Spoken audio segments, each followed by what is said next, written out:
Bist du jetzt zufrieden? Hast du erreicht, was du wolltest? Was ist denn los? Wann lernst du endlich, dass man als Lahnstein auch eine Verantwortung hat?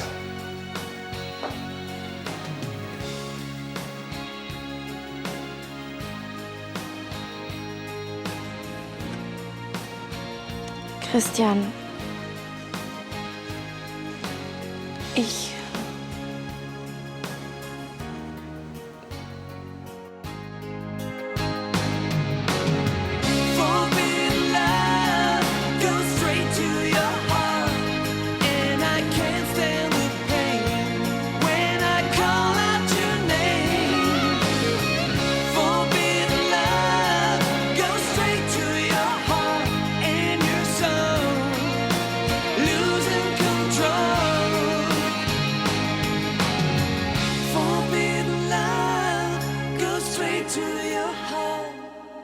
Ja. Du hast was. Also damals im Bus, als wir uns das erste Mal begegnet sind, da kam doch dieser Controletti. Ja, ich erinnere mich dunkel. Ja, und Nico hatte kein Ticket dabei und du hast das mitbekommen und hier im letzten Moment aus der Patsche geholfen. Und das hätte ich nicht machen sollen. Nein. Ich meine doch. Eigentlich hat das damit überhaupt nichts zu tun. Verstehe. Dann hast du mir erzählt, dass du im Knast warst. Und? Ach, vergiss es, darum geht's auch nicht. Aber es hat doch irgendwas mit mir zu tun. Was genau? Das versuche ich dir ja die ganze Zeit zu erklären. Ich verstehe bis jetzt nur Bahnhof. Du stehst aber wirklich ganz schön auf der Leitung. Sorry, war nicht so gemeint. Okay, die Sache ist die... Ich hab mich... Können Sie mir bitte erklären, was Sie hier machen?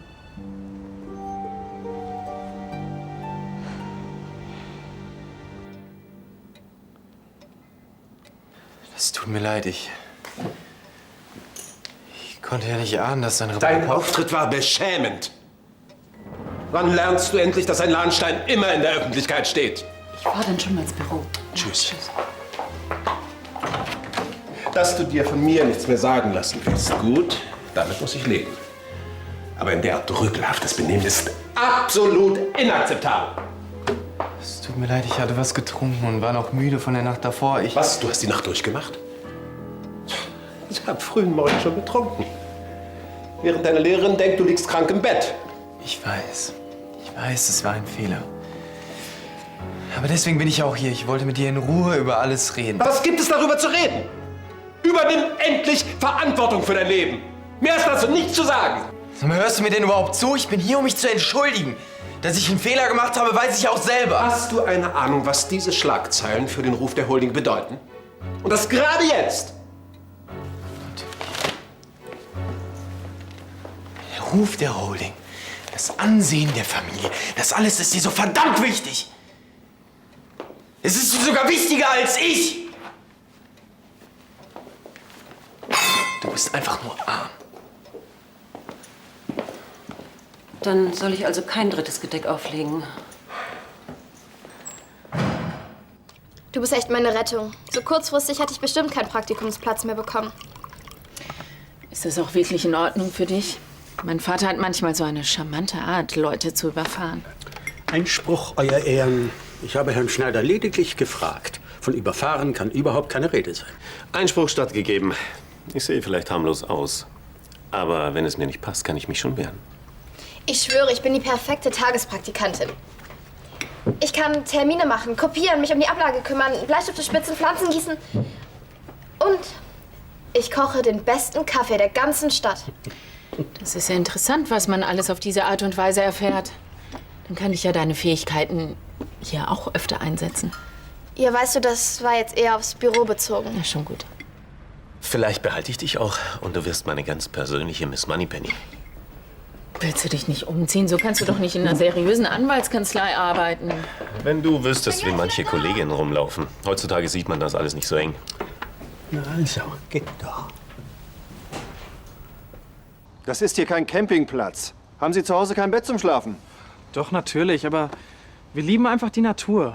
Den Duft des Waldes, den Gesang der Vögel und die Eichhörnchen, die hier von Baum zu Baum hüpfen. Laut § 2 Absatz 3 des Landesforstgesetzes hat sich jeder im Wald so zu verhalten, dass die Lebensgemeinschaft Wald nicht gestört wird. Aber das haben wir doch auch nicht. Wir haben keinen Lärm gemacht, wir haben keine Pflanzen zertreten und unseren Müll nehmen wir natürlich auch wieder mit. Eigentlich haben wir ja nur geschlafen. Das heißt, Sie waren die ganze Nacht hier. Diese Scheune gehört zum Forstbesitz der Gemeinde. Sie haben also nicht nur die Waldesruhe gestört, sondern auch Hausfriedensbruch begangen. Da wird ein saftiges Bußgeld fällig. Dabei wollte ich meiner Freundin doch nur einen romantischen Heiratsantrag machen. Im Schein des großen Bären, untermalt vom sanften Rauschen der Blätter und als einzige Zeugen ein paar scheue Rehe. So habe ich mir es immer erträumt. Sie können mir viel erzählen. Coco ist die Frau meines Lebens. Und so rein und unverfälscht wie die Natur, so ist auch meine Liebe zu ihr. Nur aus dem Grund kam doch dieser Platz für mich in Frage. Das Bußgeld zahle ich gern. Ich sehe es als kleines Pfand unserer Liebe. Aber bitte verschonen Sie meine Verlobte. Sie ist das bezauberndste Mädel der Welt und ich möchte nicht, dass eine so lebensfrohe und unschuldige Seele am Tag ihrer Verlobung mit dunklen Erinnerungen belastet wird. Ich liebe dich.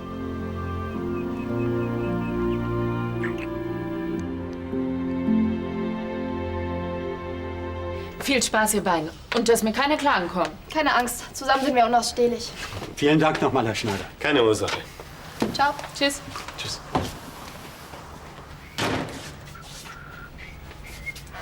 Hast du mir nicht was zu sagen? Nicht, dass ich wüsste. Und was ist mit den Bauverträgen, die Lars angeblich für dich überprüfen sollte? Ach, so etwas Blödes, das habe ich glatt verschwitzt. Ich rufe ihn nachher noch mal an. Du, ich muss jetzt los. Ich habe eine Verabredung mit dem Bauherrn. Hast du mir nicht was versprochen? Ich? Was denn? Dass du Carla und mich endlich als Paar akzeptieren willst und nicht weiter versuchst, unsere Beziehung zu torpedieren. Oh, was habe ich denn jetzt schon wieder angestellt? Ich liebe Carla. Und ganz nebenbei bin ich mit ihr verheiratet. Ja. Bitte nimm das endlich zur Kenntnis. Und es war das letzte Mal, dass du versucht hast, Lars und mich zu verkuppeln. Also, was ist das für eine Unterstellung? Geht mir um Lisa, um ihr Praktikum. Aber wenn auch das wieder gegen mich ausgelegt wird... Ich denke, wir haben uns verstanden.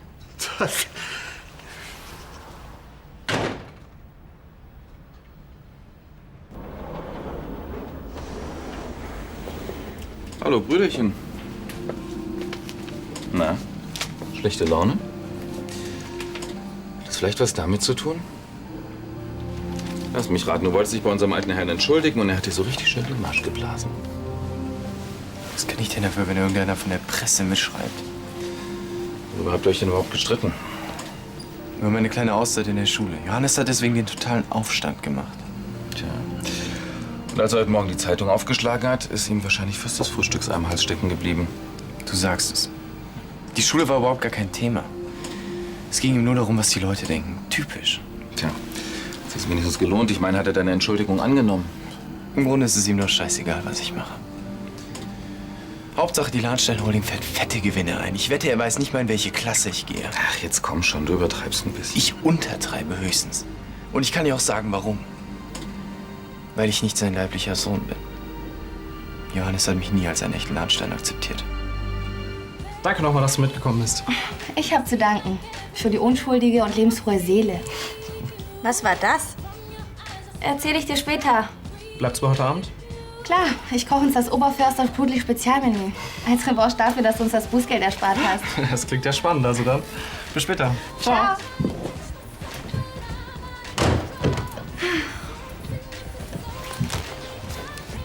Und? Wie war's? Schön, total romantisch. Und wie romantisch? Nicht so, wie du denkst. Papa, komm. Na komm schon.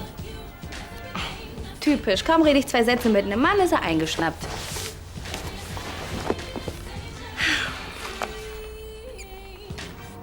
Coco, jetzt versteh mich bitte nicht falsch. Ich gönn dir das total. Wenn er nicht... Du weißt schon. Wenn er nicht mit Nico zusammen wäre, klar. Schlimm? Irgendeine Idee, was ich heute Abend kochen könnte? Ja, so ist er nun mal. Daran solltest du dich inzwischen gewöhnt haben. Aber wenn es dich beruhigt, wir sind auch nicht gerade so. Wegen deiner Knastgeschichte? In der Holding sind vertrauliche Informationen durchgesickert. Ich weiß zwar, wer es war, kann es aber nicht beweisen. Also bin ich mal wieder der Böse. Naja, wenn er es braucht. Erst feuern und dann fragen, genau wie bei mir. Nicht ganz, Brüderchen. Nach allem, was du mir erzählt hast, bist du diesmal eindeutig übers Ziel hinausgeschossen. Weil ich ein paar Tage blau gemacht habe. Es ist nicht dein Ernst. Ich rede von deinem Auftritt im Schneiders. Das, mein Lieber, war echt daneben. Das sagt der Richtige, als ob du dich noch nie daneben benommen hast. Ja, ich gebe zu, man könnte das so sehen. Aber ich habe nach außen immer wenigstens den Schein gewahrt und genau das ist der Punkt. Du redest genau wie Johannes. Weil er recht hat, Konstantin. Wir Lahnstein sind nun mal Gegenstand öffentlichen Interesses, also müssen wir auch entsprechend auftreten. Hör zu. Du weißt ganz genau, dass ich dir deinen Spaß gönne. Du bist jung, du musst dir die Hörner abstoßen, habe ich in deinem Alter auch gemacht. Ich hab's nie bereut. Denk dran, dass du ein Lahnstein bist. Jetzt komm schon, wenn dir dieser Name weiterhin alle Türen öffnen soll, dann musst du dafür sorgen, dass er einen guten Klang behält. Also wenn es nur darum geht, ja? Johannes ist nicht mein leiblicher Vater. Also muss ich mich auch nicht an euren verkorksten Familienkodex halten.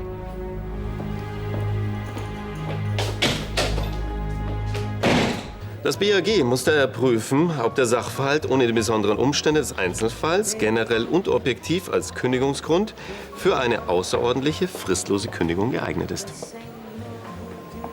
Und warum erzählst du mir das jetzt alles? Ganz einfach, weil unser Mandant wegen unrechtmäßiger Kündigung verklagt worden ist. Ja, wird sicher spannend. Davon gehe ich aus. Ah, Angelo, noch ein Espresso bitte. Gerne.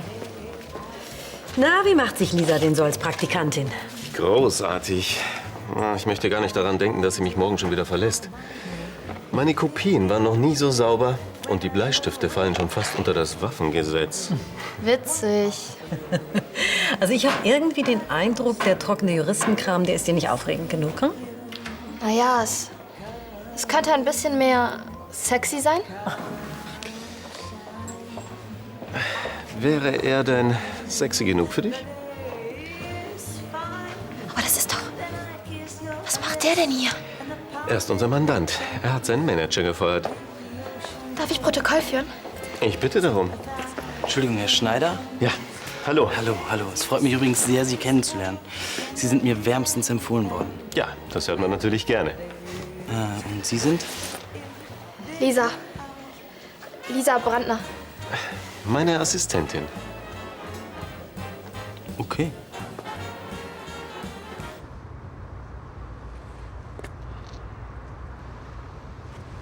Paul, hey.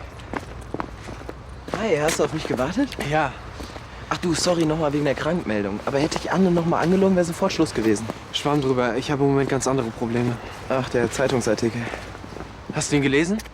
Ja, was hast du denn gedacht? Der hat mittlerweile in der ganzen Schule die Runde gemacht. Aber ist doch egal, das Foto kam ganz gut, oder? Sag mal, was ist eigentlich los mit dir? Im Moment legst du es echt drauf an, Ärger zu kriegen. Findest du?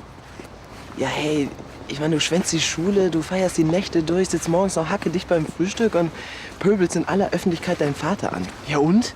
Ich will einfach das Leben leben, das mir gefällt. Und wenn du dich jetzt auch noch in den Chor der Moralaposteln einreißt, ja? Ich habe kein Problem damit. Solange ich Anne nicht ständig anlügen muss, kannst du jederzeit auf mich zählen. Ich brauche wirklich deine Hilfe.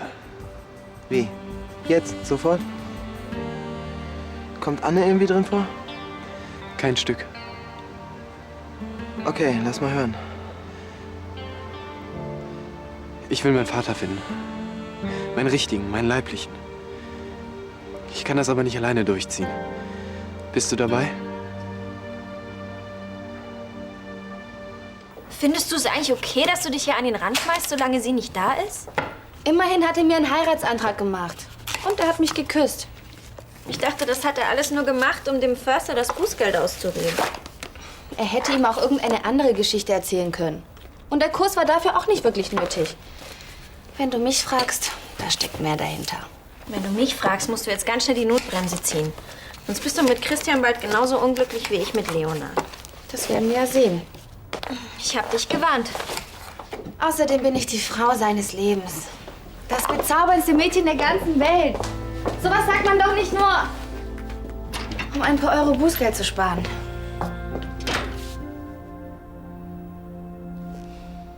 Vielen Dank für die Cola. Danke für den Tag. Hat er dir wirklich gefallen? Machst du Witze? Ich habe sogar ein Autogramm mit persönlicher Widmung von ihm bekommen. 1000 Dank für deine Unterstützung, Ben. Wenn ich das morgen in der Klasse rumzeige, dann wollen die alle ihr nächstes Praktikum bei dir machen. Hast du auch das Gefühl, etwas gelernt zu haben? Klar, ja. Man sollte sich vorher gut überlegen, wen man als Manager nimmt. Hi. Hi. Hi. Na, wie war dein Tag? Hast du noch diesen Praktikumsplatz bekommen? Und was für ein. Und du bist auch nicht mehr sauer, dass ich dich nicht auf dem Bau haben wollte? Ganz im Gegenteil. Ich bin dir sogar sehr dankbar. Bei euch hätte ich doch nur Bauhelme geputzt und Wasserwagen sortiert. Naja, muss ja echt der Hammer gewesen sein in deinem Praktikum. Sensationell. Aber jetzt muss ich Lars noch ein paar Sachen zum Praktikumsbericht fragen. Gut. Also dann, man sieht sich. Wow, das war klasse. Souverän und kein bisschen schadenfroh. Hätte ich auch nicht besser hinbekommen.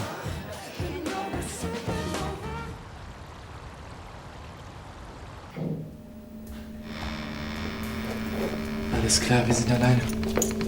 Ey, cooler Geheimgang. Warum hast du mir den früher nie gezeigt? Du checkst die Fotoalben, ich nehme mir den Rest vor. Ja, und wonach soll ich genau suchen? Nach allem, was dir irgendwie komisch vorkommt und mit meinem Vater zu tun haben könnte. Hat dich das früher nie interessiert, wer dein echter Vater war? Doch, natürlich, aber ich habe das ja erst mit 16 erfahren. Da habe ich auch schon noch was gesucht, aber nichts gefunden. Vielleicht habe ich einen entscheidenden Hinweis übersehen. Und du? Mein Vater hat keine Spuren hinterlassen. Er hat meine Mutter abends in der Bar kennengelernt, ist nicht mal bis zum Frühstück geblieben. Eine Spur hat er schon hinterlassen. Ja, aber das war es dann auch. Deshalb ist mir auch nie der Gedanke gekommen, nach ihm zu suchen.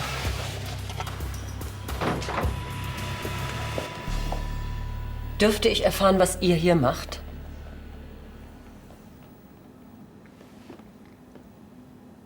Das war echt super lecker. Und voll abgefahren. Wo hast du denn so ein Rezept her? Weiß ich gar nicht mehr, er ist uralt. Und, noch Platz für ein Dessert? So. Ja, ich glaube hier noch. Ja. Geht ganz schnell. Du, heute Morgen, als wir aufgewacht sind, da wolltest du mir noch irgendwas sagen. Ich? Ja, bevor uns der Förster da unterbrochen hat. Ich wollte mir deine Decke leihen. War die etwa nicht kalt?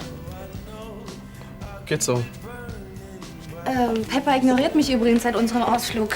Ich glaube, er ist eifersüchtig. Auf mich. Hey, ihr zwei. Macht ihr noch lange? Wieso? Naja, ich bin ziemlich müde und ich dachte, du gehst vielleicht langsam auch mal ins Bett. Bist du müde? Überhaupt nicht. Aber durstig. Wir sind auch ganz leise. Das ist meine geringste Sorge.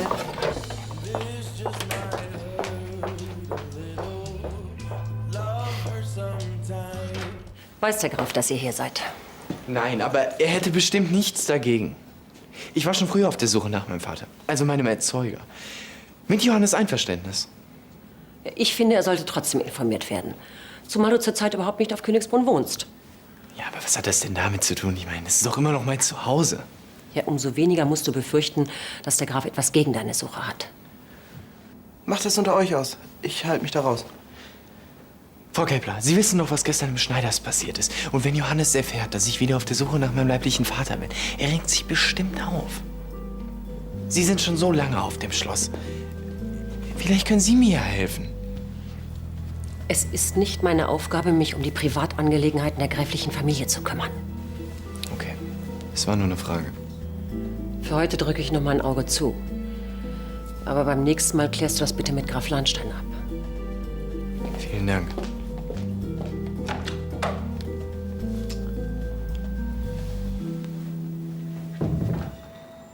Morgen. Morgen. Na, da hat ja vielleicht jemand gute Laune. Hat dir dein Praktikum also gefallen? Und wie? Danach habe ich mich auch wieder mit Anni vertragen und ja, es war ein absolut perfekter Tag. Morgen. Morgen. Das hört sich ja richtig gut an. Es war genial. Anwalt ist so ein cooler Beruf. Das will ich auch werden. Rechtsanwältin? Promi-Anwältin. Ich will alles verteidigen, was berühmt ist. Schauspieler, Künstler, Sportler, Sänger. Willst du eine Kanzlei aufmachen oder eine Castingagentur? Keine Angst. Loser wie du werden sicher nicht zu meinen Klienten gehören. Jetzt hast du es mir aber gegeben. Ciao, du Promi-Anwältin. Tschüss, Paul. Und? Wie bist du mit Lars klargekommen? Er ist so ein netter Typ. Und er behandelt mich nicht wie ein kleines Kind, sondern wie eine erwachsene junge Frau. Aha. Ja, du kannst noch viel von ihm lernen. Wahnsinn, du bist echt schon um die ganze Welt gegondelt. Naja, wenn du so überlegst, wo ich noch nicht war, dann ist das halb so wild. Was soll ich denn sagen? Ich bin aus Deutschland noch nie rausgekommen. Eigentlich ist es überall das Gleiche.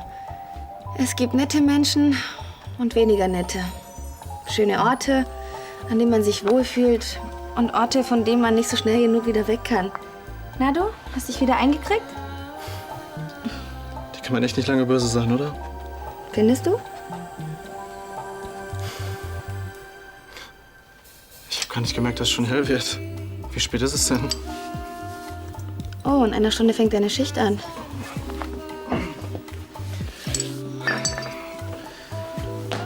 Hast du eigentlich schon mal drüber nachgedacht, Reiseschriftstellerin zu werden? Nein, nicht wirklich. Das solltest du, aber du kannst so spannend erzählen. Komm, wir räumen schnell noch die Küche auf, sonst machen die anderen noch Stress. Okay.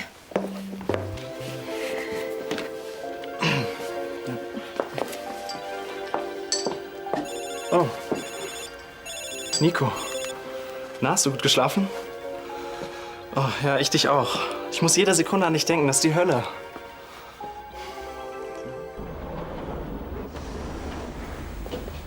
Mitten in der Nacht kreuzt er hier auf. Hast du mal auf die Uhr geguckt? Dem Glücklichen schlägt keine Stunde. Lass die albernen Sprüche und komm mit in die Schule. Was haben Sie dir denn in den Kaffee getan? Ey, ich meine das ernst. Lange macht das Anne bestimmt nicht mehr mit. Und dann gibt's eine Konferenz und wenn du Pech hast, fliegst du. Bevor das passiert, habe ich mir einen Attest besorgt. Und alle, die gesagt haben, ich würde schwänzen, werfen sich vor mir in den Staub und müssen sich 1000-mal entschuldigen. Genauso wird's kommen. Und was ist mit der Suche nach deinem Vater? Gibst du auf? Quatsch. Wie kommst du denn da drauf? Wir haben nichts gefunden. Obwohl wir so ziemlich alles abgegrast haben. Ja, dann war es eben die falsche Weide. Das heißt, wir haben uns die Nacht völlig umsonst um die Ohren geschlagen. Ja, das konnte ich ja vorher nicht wissen. Ja, wo willst du denn noch suchen? Oder willst du einen weltweiten Speicheltest durchführen? Aber das könnte teuer werden.